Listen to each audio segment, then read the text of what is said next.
Welcome to Onward Christian Soldiers. I'm Lynda Richardson. We find ourselves for the next few weeks in the offices of the Correctional Services Department in Kingston. And over those few weeks, I'm going to be speaking with some of the national and regional directors of the Salvation Army Correctional Services. Today we're going to begin at the top, and I'd like you to meet Major Bram Meakings. Welcome to our program. Well, it's a pleasure to be here. You're looking at a history bug.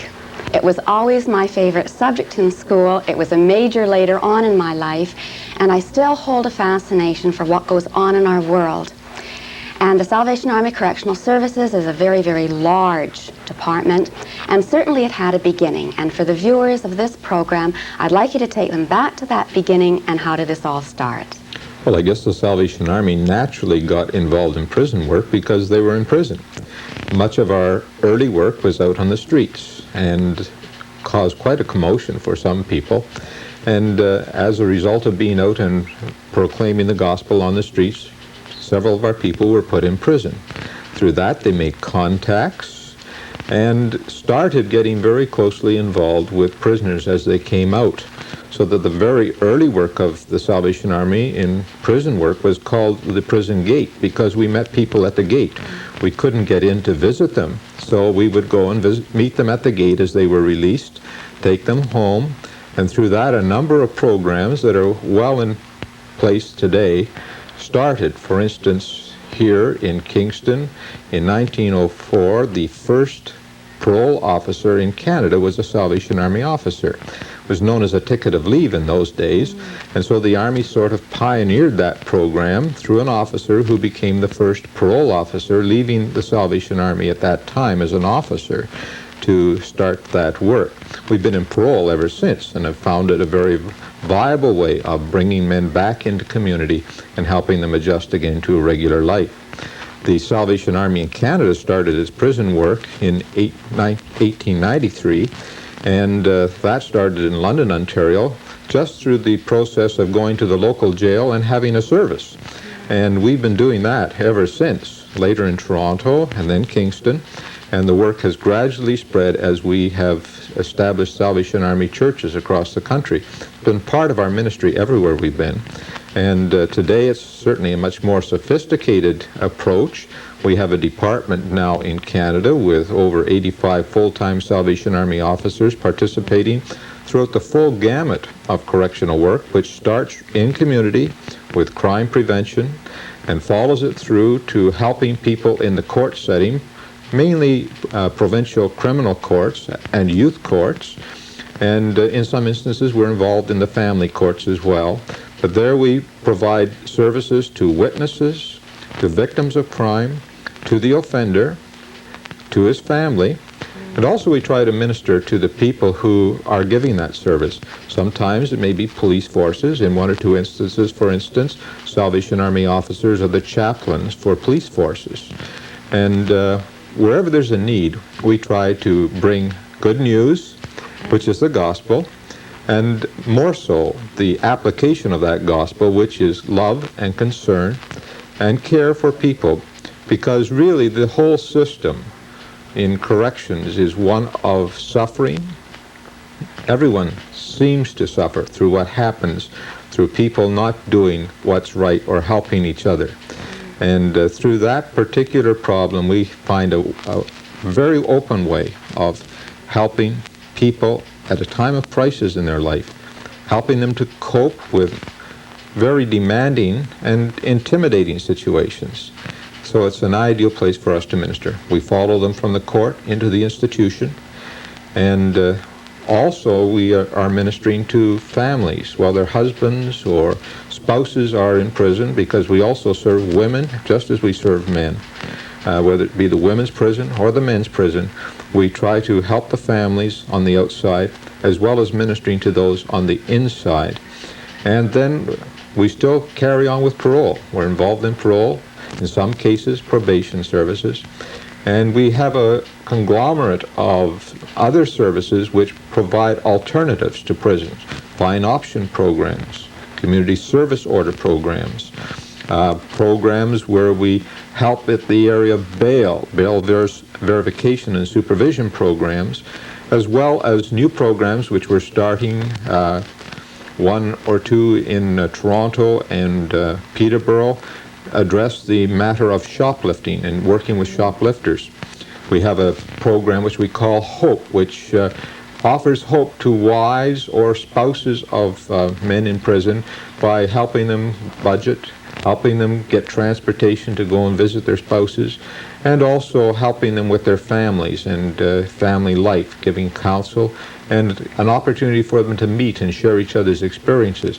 So those are some of the things that are being done in corrections, as well as a network of homes which we have for men and youth across the country. It leaves the person quite overwhelmed.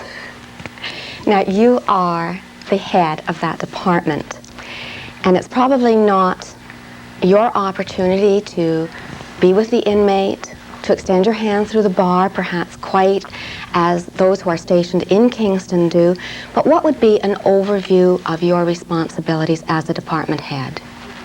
Well, I guess my first job is to make sure that this works, that sort of umbrella of services which extends itself from the community right through to seeing people back into community is extended universally right across Canada.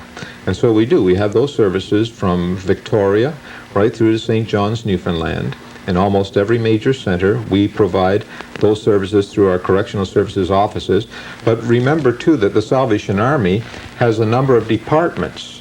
And so we would provide services and encouragement and counsel and training to our church ministers so that they can provide those services where we are not particularly in place with the correctional offices.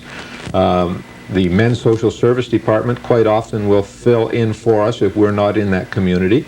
And then we link with all our other departments, the Women's Social, which provides homes for women, the Children's Services, which will provide homes for children.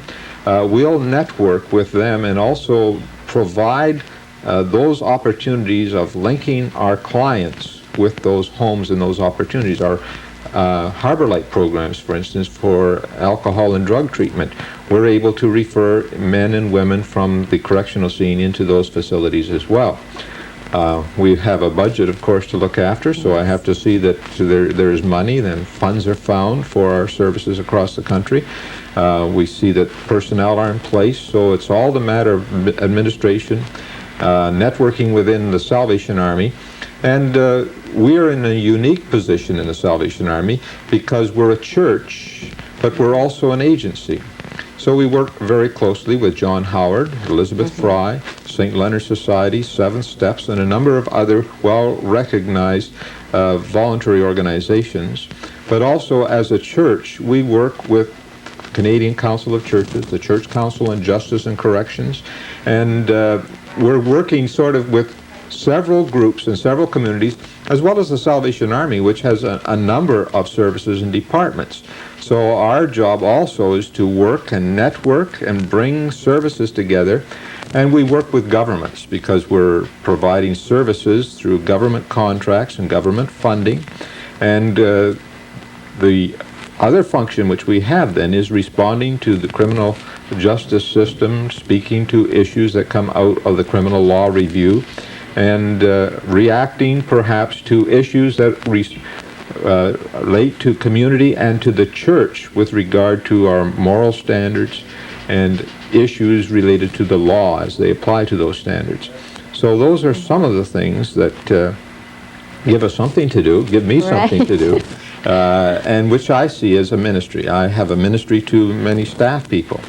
I have a ministry to over 500 volunteers, over 350 actual employees, as well as my officer personnel, that is our ordained people working in the field.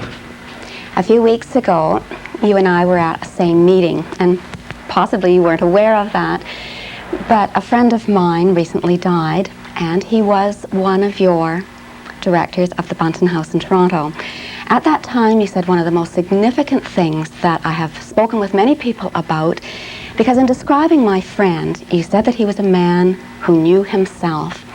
And I went away feeling that it is a very awesome thing to truly know yourself. And as we conclude this segment of Onward Christian Soldiers, I think in response to all that you have said, as the Army's head of this department, you must be a man who truly knows himself to be able to lead us, visionary, in the direction that this department ought to go. And thank you for sharing all of that information with us today. Thank you. Welcome to Onward Christian Soldiers. I'm Lynda Richardson. We meet for the last in our series of correctional services here in the offices in Kingston. And with me today is the man who represents all correctional services in this area, Major Fred Wills. Welcome to this program. It's good to be here. You have just hurried in. That's right. And you have been doing something that people might just not quite expect. But tell us what just happened in the last little while. Well, we just performed a wedding ceremony at Collins Bay. An inmate and his fiancée asked us some time ago if we would look after the ceremony, and this morning, that's what we did at Collins Bay. A wedding takes a great deal of preparation, and I'm certain that even in this case, that wouldn't have been an easy thing to arrive at. No, it takes time. It takes time and effort to put together the details of a wedding. And I know that within the correctional scene, there's a lot of paperwork has to be done by the inmate himself in order to get permission for the wedding to go forward. And when all of those details are looked after as well, only then can they make the final arrangements and go ahead with the wedding. And that was done this morning. So it's nice to think that in maybe a grimmer setting than most, that happy things do happen. Yes, they were very happy this morning when we left them. You represent the Army's work for corrections in this very, very large and significant part of Canada. What goes on in the way of services offered from this office that we're speaking from? What can I say? Where do I begin? Right. We provide services in the community, at the court level. We have representatives at the court level who are there on a regular basis every day during the week, offering assistance to the offender and the relatives of the offender, and also to victims of crime as well. As a matter of fact, we were really, some years ago, it started back in '83, we did the research and all the development and developed a program here in the courts for assisting the victims of crime that has been taken over more recently by the provincial government, and they are now funding it and they are running it. But it continues, and we also did the research necessary to show the government that a service was needed for the victims at the time of the crime in the community. And since that time, they have started that program as well in the community that responds to the victims at the time of the crime and attempts to service their needs there.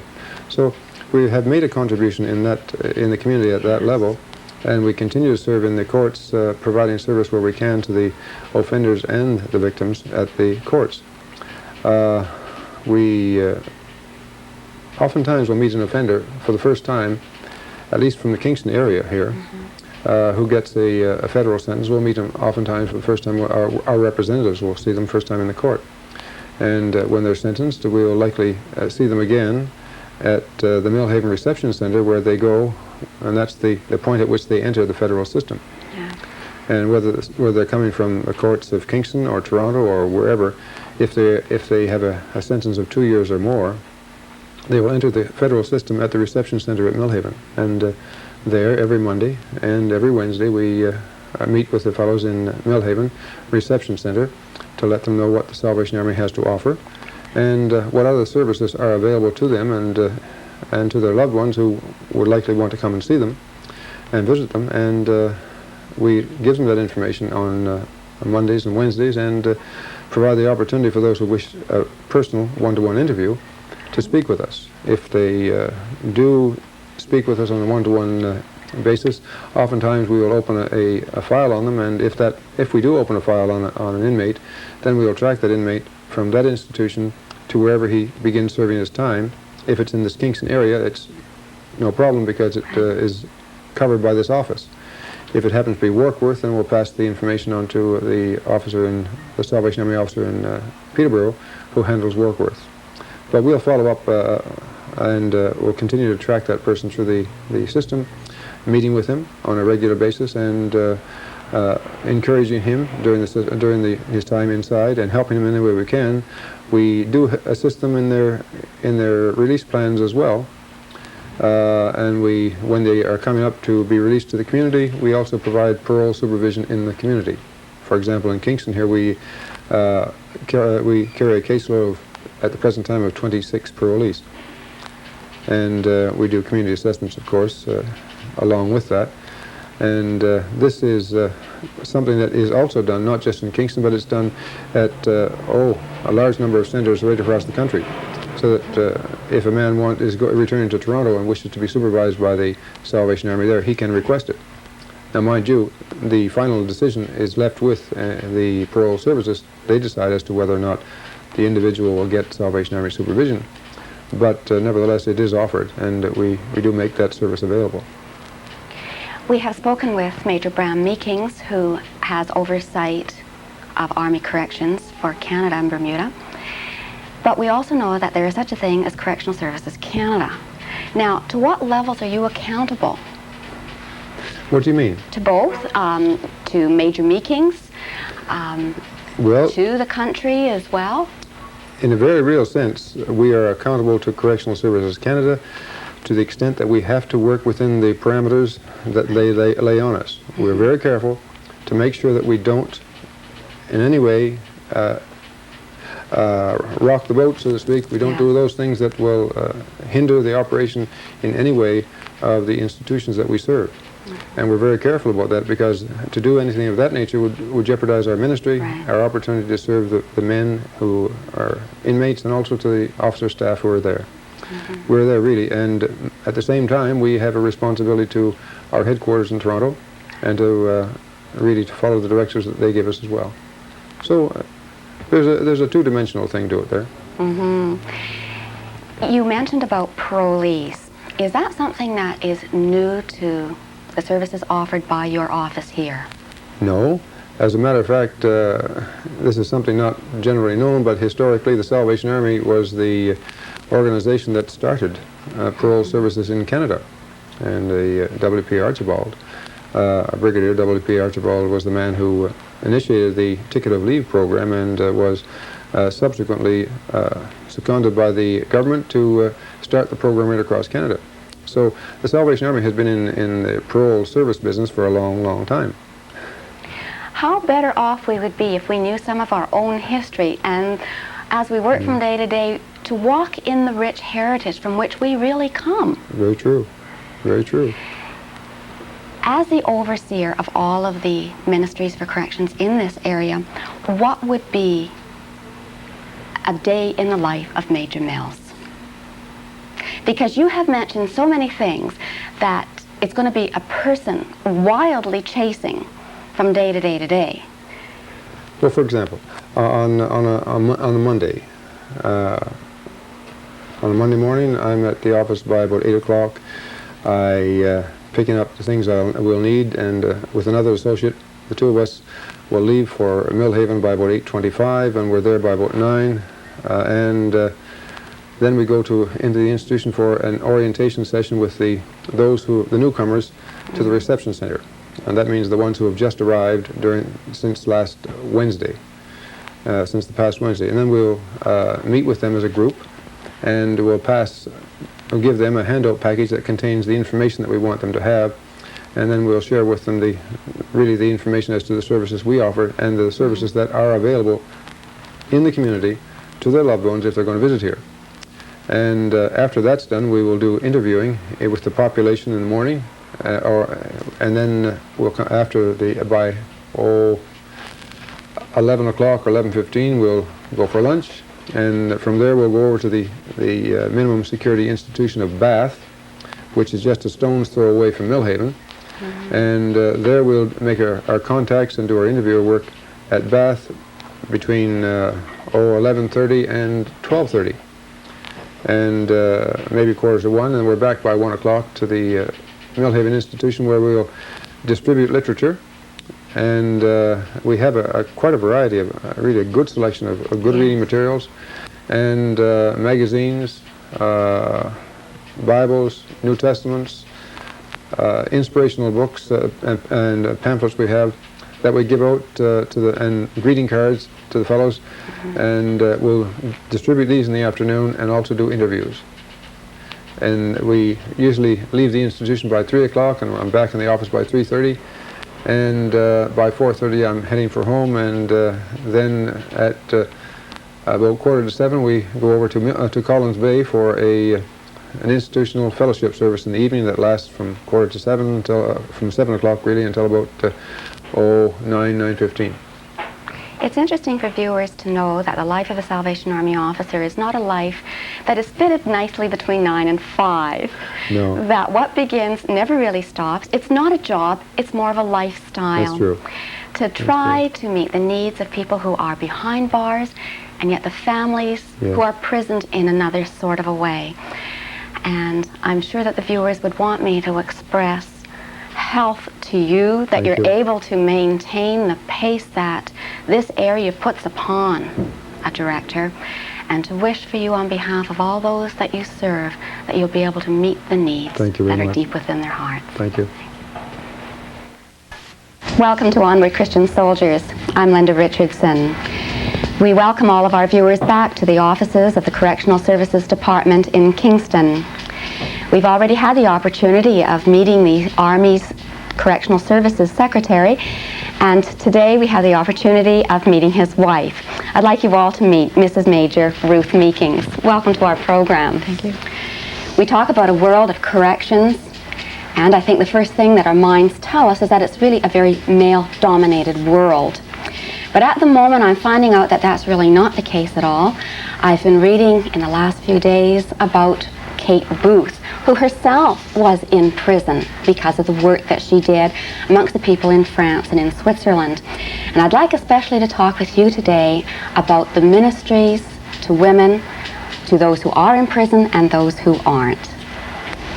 Salvation Army is involved with women. I guess we don't have the same profile there as we have with the men, again because of the numbers. However, in our court work, we minister both to men and women, so that when women come to court, there is a support system there for them. And the Salvation Army worker is always visible because of their uniform. If it is a women's court, there's often a women's worker. However, very often it is a woman that is doing the work, whether it's in a men's court or just a court for women. Often they're mixed in the court appearances anyway. Your career as a Salvation Army officer has seen many, many years in this field. Yes. Okay. And so you come as a very well-versed lady to this department, and there are many charges that people appear in court for, but I think for women there is one charge in particular where you would be more familiar that they are charged with. Yes, and it would be that of shoplifting. And very often it's not because there is a need to shoplift, but it's often the problems that are in a woman's life that cause her to do this, and often she's not really aware of them herself. So that recently we have been looking at developing programs for women in this particular area. And we do have one now under contract in Peterborough for women who have been caught shoplifting. That is going very well. And then we are also involved in other centers with programs for women who have been shoplifting. Sometimes we think that a prisoner is someone who is behind bars. And yet I think there are probably other ways of being a prisoner. Maybe it's the husband that's behind bars. And yet because of the separation, a lady feels very much a prisoner herself. What about a ministry to women whose loved ones are inmates? That's right. The wives of inmates as well as the children are really affected in all of this and have a lot to face in society, a lot of ostracization and feelings of inadequacy and fears. And we have recognized this, and particularly it began in Ottawa where a program was developed. It's called the HOPE program, standing for Helping Organize Productive Experiences. And it is for women. It is a monthly group kind of a meeting for women, and somebody might be brought in to speak to the women about parole or it may be somebody from the institution to talk about temporary absence passes, issues that are peculiar to women whose husbands are incarcerated. And then, of course, there's times of fellowship, and sometimes they do crafts at different times. So it's a group meeting that really is identified and helps to meet their needs. It's a program that has begun now also in Ottawa. The only unfortunate thing is it's very difficult to find funding for such a program, but we're finding that the women are creative, and they've had chocolate sales and are doing things themselves to raise funds to help with the program. You mentioned children. Now, both of us are mothers, and that is something that is going to pull at your heart. They sit beside kids in school who are not always going to say the most kind things, and no one is going to wear a big sign that Daddy is in jail. What are you able to do for little ones?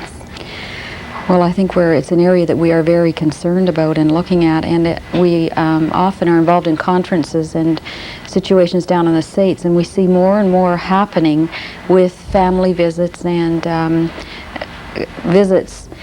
We have looked at the possibility of doing a camping program so that the wives and children are taken to a camp setting, like a mums and tots camp. So we are looking, in that area, but specifically, I don't know that we can really say that we are meeting the needs that can be identified in that area. Okay. We looked forward with your husband as to what the Army, in a visionary sense, wants yet to do. We glanced back at history, and I think one of the things that may be hardest to get a hold of in terms of its impact is what a volunteer does. You have been a part of a volunteer program, and what do volunteers have to do with correctional services? Yes. It's not often easy to get volunteers, but once they come with us, perhaps to a chapel service to see just what's happening, then often that spark is lit. And we have volunteers who are assisting in our court work at this particular time. We have volunteers who go in to the institutions, often as part of the chaplaincy service, but in some situations to go in and do crafts. For instance, at Vanier, once a month a group of women go in and we'll do a craft night with the women in Vanier. There's potential for volunteers as well. When I speak of our HOPE program, that was developed by volunteers under the direction of the officer wife who is stationed in that particular area. And such a program is beginning actually in Newfoundland. They just had their first meeting in November, and the whole base of that was with volunteers. So the potential is there. Sometimes it's identifying the needs and then matching the person who would like to work with those particular needs to develop something significant that would be helpful. It's a program that isn't going to go away. That's right. Now, you are stationed in Toronto. Yes. You sort of view the whole situation from the top, but in your position, what responsibilities would you have towards this whole program? My responsibility actually is in the area of personnel, as personnel coordinator. But with that, I have responsibilities for the volunteer programs, and of course I'm very much interested in what's happening with women and give all the support and input that I can also in that area. It's interesting, not too long ago there's a book that has been published called Too Few to Count, and I think perhaps the reason that women in within the correctional system have not had a higher profile or had their needs met as they should be is because compared to the population of men, they are few. But just the same, even though they're few, they still need to be spoken to directly in the area of their specific needs, because as we all know, women are quite different from men. That's right. You're in Kingston today to look at the work that is happening in this very, very large area. Do you do much traveling, or do you visit from center to center? Yes, I usually travel. We're here to do an inspection, so that the area again that I will be quite interested is in the volunteers and in what's happening with women and in the whole personnel area. But I would say I have visited most of the women's institution and a good number of the men's institutions at various times as we traveled right from Newfoundland out to Victoria. Does it give you an opportunity at all of seeing the women themselves, the women prisoners, the women who are behind bars, or now with the position that you carry, are you more in the paperwork kind of administrative end? Yes, I would say more in the administrative kind of end. We were at one of the institutions last evening, but it was the men's institution that we happened to be at. It's almost a year now since I was in the women's prison. It's something to just not forget, that we all look alike. Some of them so very young that you almost wondered, does your mother know where you are? And yet the needs, probably very similar to ours. And maybe one of the only differences is that they've made a mistake that we didn't make. And you, as looking over the Correctional Services Department for all of the Salvation Army, I know that God in His wisdom will forever hold before you the ladies who are behind the bars, that your heart will be motivated to always meet those needs. And we thank you for the work that you have done. Thank you.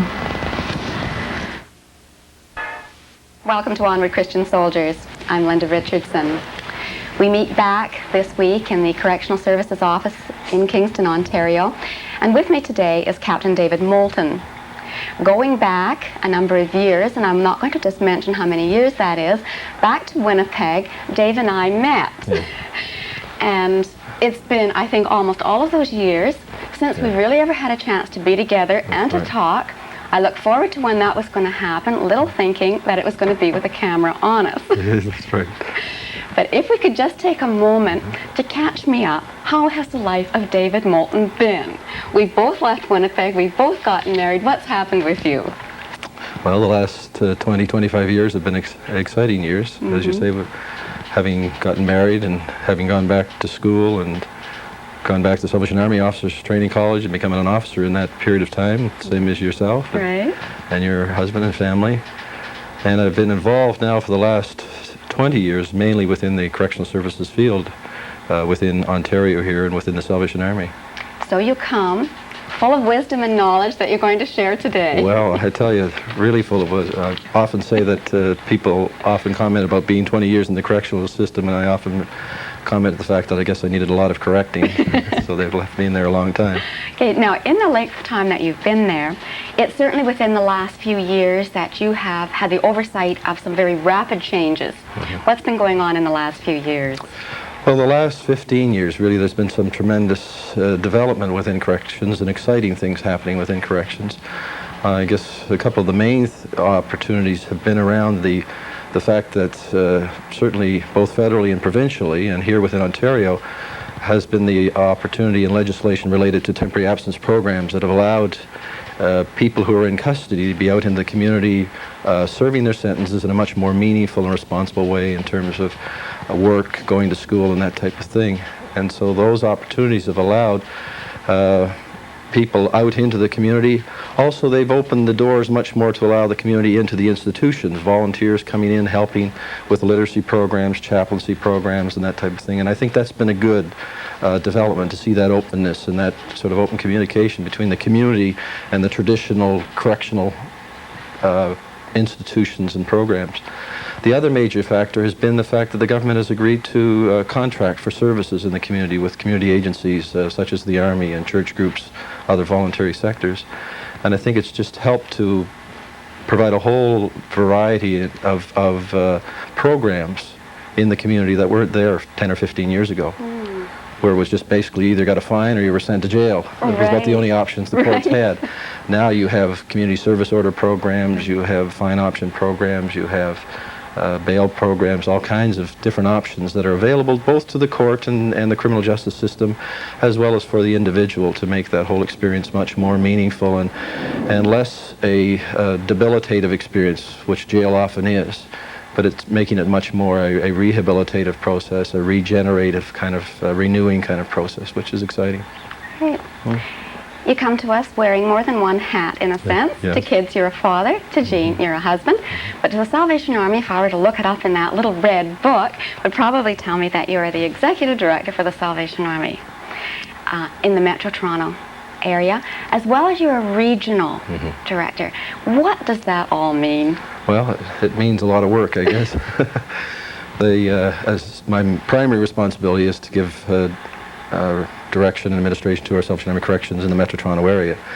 And as you know, the Metro Toronto is a large center, and we serve 7 provincial correctional institutions there with full-time and part-time chaplaincy. We serve 12 provincial courts with workers. We have a federal parole supervision program, and quite a large community service order program there. So it's a large correctional services office. So just in case they felt I didn't have enough to do there, they also suggested that maybe I would take on the responsibility of being a regional coordinator for the Ontario region, specifically for the eastern and northern part of the province. And mainly my role there is to help facilitate the development of programs, be supportive of our existing programs, and just try to be of some help to identify where the needs are and how we might further expand our work within the Ontario region. So it's been quite exciting and interesting. We glance backwards. We have a vision for the future. I come across some letters that go GRC, CRC, ARC, which probably means a great deal to you, but which means groupings of 3 letters to me. Yeah. Well, corrections, like many specialized fields, I guess we get into the habit of abbreviating things down to initials, and sometimes conversations, I'm sure, of somebody listening on must feel like we're talking in a foreign language when we talk about somebody going out on a TAP to a CRC and all this kind of thing. But I guess those are all ways of communicating programs such as the TAP, the Temporary Absence Program, the Community Resource Center. So instead of using those longer terms, we tend to shorten them down, and it's our way of communicating. It's in language, I guess. Okay. What's happening in the prison ministries in Toronto at this time? Well, the ministries in Toronto and throughout Ontario, really, I think, again, it's exciting to see the kinds of things that are happening in terms of the work with particular individuals, as well as the overall, especially in the field of chaplaincy, that whole area is beginning to grow. The whole interfaith aspect of chaplaincy, I guess, is a new dimension these last 5 years or so, especially in a community like Toronto, major centers, where you now have people coming from various parts of the world, from various religious faith backgrounds, and obviously you're needing to meet those particular needs. And so our chaplains, along with the official chaplains within the institutions, have to know where they're coming from within their own faith, but they have to be also very sensitive to where other people are at in their faith journey. And so you have both those from various Christian denominations as well as various non-Christian denominations now, folks of the Muslim faith, the Hindu faith, and so on. So there has to be an understanding and a regard for them as you're ministering to them, at the same time as when there are opportunities to share one's Christian faith in those situations. So it's been an interesting, again, that's helped to provide an interesting situation, because I think as a country and as a people, we are strengthened by what people bring from their particular cultural or faith backgrounds that I think bring a strength to our country. And I think that's been Canada's strength, to be able to make people feel included, and yet at the same time that they retain something of their unique identity. And so Salvation Army officers are known as team workers, and while you have an appointment, there is certainly going to be something expected of your wife. Yes. What would Jean do? Well, Jean's been involved, I guess, over the last 10 years, especially in terms of our work, very much so now that the children are a little bit older, and it's allowed her opportunity to get a little more involved. But she first started when we were in London about 8 years ago in terms of giving supervision to our volunteers within corrections, and that's been another real growing area. As I said earlier, there's been tremendous opportunities for people to get involved. People from local congregations, from the local community who catch a vision of what's possible in terms of working and helping with people in conflict with the law. I think people's initial reaction is, when you talk about working in corrections or getting involved, everybody's a little apprehensive about that. But it's been amazing to see both staff and volunteers once they get into working in the corrections field and get past those initial apprehensions and begin to realize that these are people, human beings with needs and cares and concerns, that they've been able to find a very meaningful opportunity of ministry. And so you find some folks volunteering on a regular basis and over years of time and period, and finding some very meaningful kinds of things. So Jean's been involved in that on the local level, and then when we came to Toronto, and close to the national office, they sort of seconded her then to become the national coordinator for our volunteers in corrections for across Canada. So she works at headquarters while I work at the Metro Toronto and the Ontario scene. Oh, so I see. it's worked out very well, that's right. So she's my boss. Isn't that interesting? In the volunteer area. Why does that give me a sense of satisfaction? Well, I'm sure it would. I'm sure you're happy about that. And again, I think it's reflective of the fact that within the Army, traditionally, we've always talked about the opportunities for officer wives and for women officers to have those equal opportunities. But I think in the last few years, and hopefully the next number of years, some of those, that will become much more of a reality, and that what the officer wives are able to do is find a sense of ministry that's uniquely theirs and that has opportunities that they bring their gifts in a very unique way and in complementary fashion to their husbands and so on. So I see a lot of hopeful and helpful things coming in the future in that area as well. Thank you, Dave. It's been great being with you again. I hope we'll have a couple of minutes to just talk to each other yet. Well, I hope so, and I hope it won't be another 20 years before we have a chance to chat together. That's right. Well, if it is, I hope that you'll live happily ever after. Well, I hope so, too.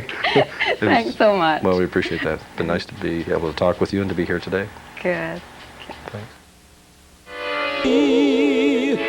Thou changest not, thy compassions they fail not. As thou hast been, thou forever wilt be.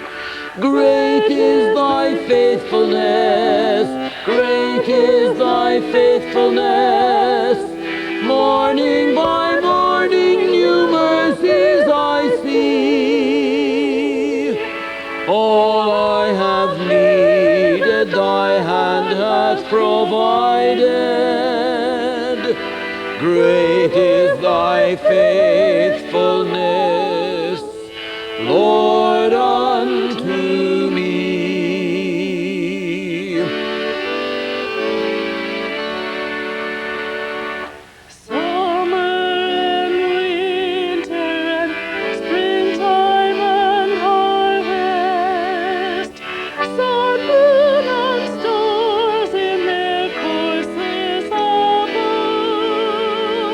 Join with all nature in manifold witness to thy great faithfulness, mercy, and love. Pardon for sin and a peace that endureth, thine own dear presence to cheer and to guide, strength for today and bright hope for tomorrow. Bless